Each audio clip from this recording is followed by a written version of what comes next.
morning, Hope Church. My name is Patrick. I'm one of the pastors on staff here, and today I get to bring you your daily Hope Devotional. I heard a profound statement recently that just kind of made me think and stop in my tracks a little bit. It said this: discipline without direction is drudgery. Let me say that again. Discipline without direction is drudgery. I'll explain a little bit, and this story helps illustrate what that looks like. There's a boy whose parents enrolled him in learning the instrument guitar, and they brought him to the living room, and they had the guitar there, and he was looking out the window, and he saw his buddies playing baseball across the street, and he wanted nothing more than to join them and to play baseball, and yet he was stuck having to learn how to play this guitar. Now that's a real example of what discipline without direction looks like and how it leads to drudgery, because he didn't really want to do it. Now that same boy had an angel visit him, and that angel took him to Carnegie Hall, and he showed him this incredible concert where this masterful musician was sitting there playing the guitar, and he was up and down the fretboard and just making the guitar sing in a way that the boy had never heard before, and he was just captivated.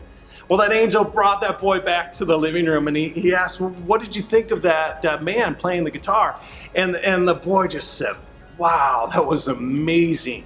And the angel said to him, he said, "Check this out. That man is you in a few years, but you must practice." Instantly, the boy's disposition about playing this instrument changed. No longer was it out of duty or drudgery, but with great delight, because he had direction of where he was going by becoming disciplined and learning this instrument. And you see, that can happen with us spiritually too. If we don't have direction, if we don't have a vision of what God is calling us to do, sometimes the spiritual practices or the spiritual disciplines that we call them, like praying and worshiping and serving and prayer journaling, those sort of things, we can kind of do those things out of duty or out of drudgery because we don't have direction. We don't have a vision of what God is calling us to. And so if we can have a vision, a clear picture of what God is calling us to, we can move from duty or drudgery to the light. I think of the passage in John 15:5. Jesus says these words. I love this passage. Jesus says, "I'm the vine, you are the branches. If a man remains in me and I in him, he will bear much fruit. But apart from me, you could do nothing." What does it mean to remain in Christ, to grow in him? What does that look like? We cannot grow in our faith apart from Christ. And in this vine analogy that Jesus uses here, I think it's important for us to remember that in order for a vineyard to produce fruit, it needs a gardener.